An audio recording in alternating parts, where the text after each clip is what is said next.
for what is right. Live for what is right. Beg you do what's right. Kiss them on. Tell them. I'm standing here on the island of Hadla.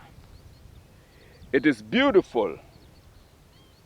It is Norwegian. And it is free.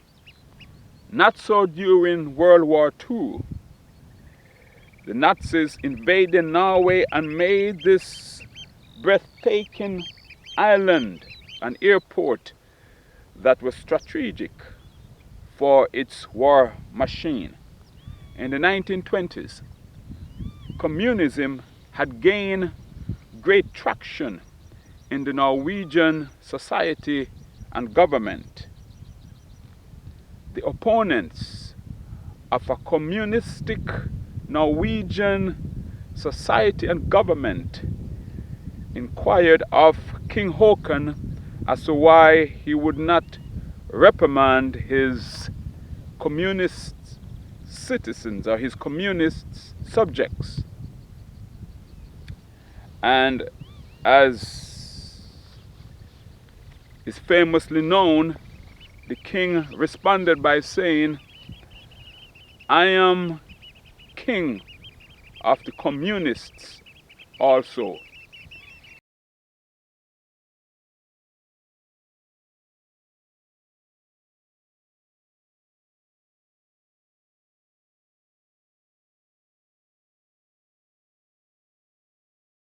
Though short-lived, only 14 days, the gesture was clear, which is the king wanted all Norwegians to know, the king wanted it to be clear that all Norwegians are free to speak, to be, to express, and even to rule in government.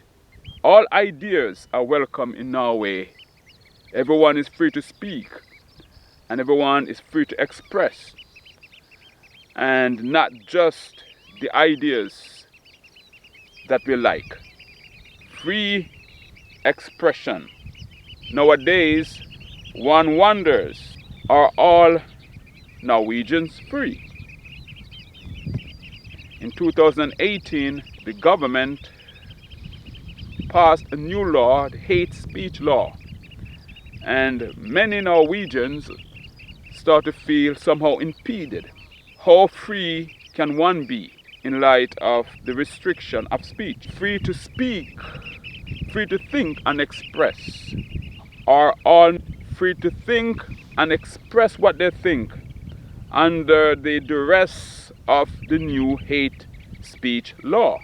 King Haakon intimated that all Norwegians have the right to think, express, and be active participants in Norwegian government and society.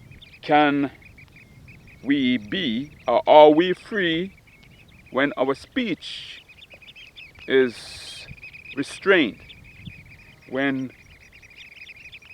we are impeded, when we are not allowed to speak?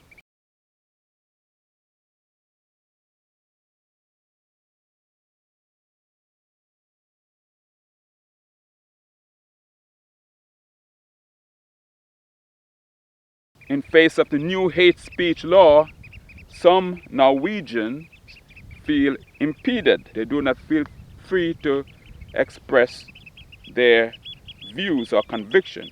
Whom might we offend by expressing a thought or belief? Possible criminal indictment for simply expressing a thought, a conviction, what one thinks. Are we free?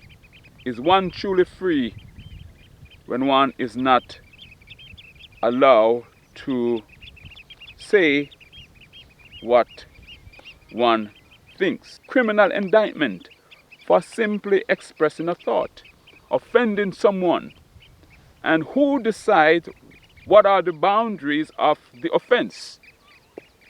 When do we know, how might we know what is allowed? everyone and anyone could be offended.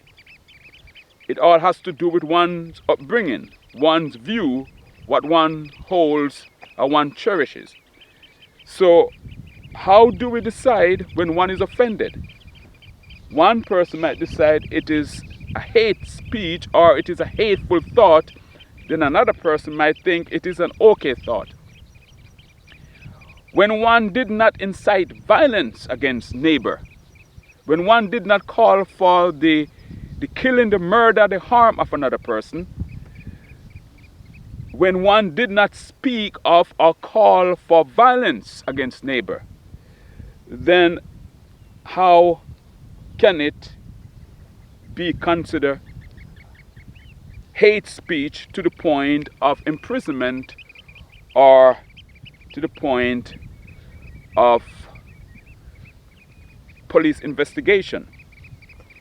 Isn't it a slippery slope to engage in the idea, the notion of hate speech, or to suggest you can protect free speech while having a hate speech law?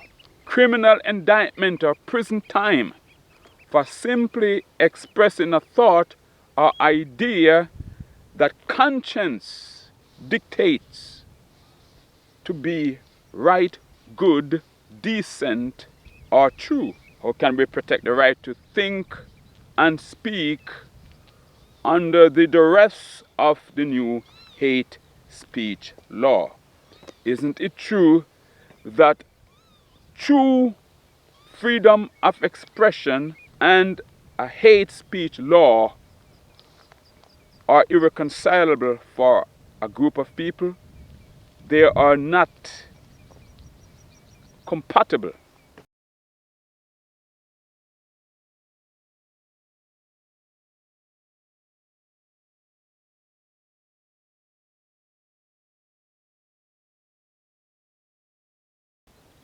Said another way, are we free when our government limits our speech?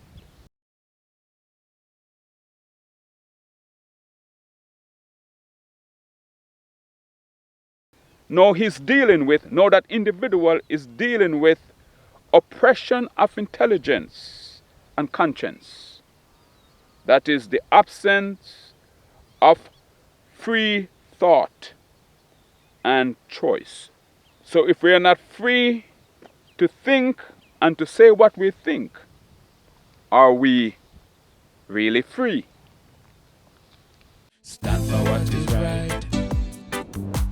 Live for what is right. Beg you do what's right. Christian man.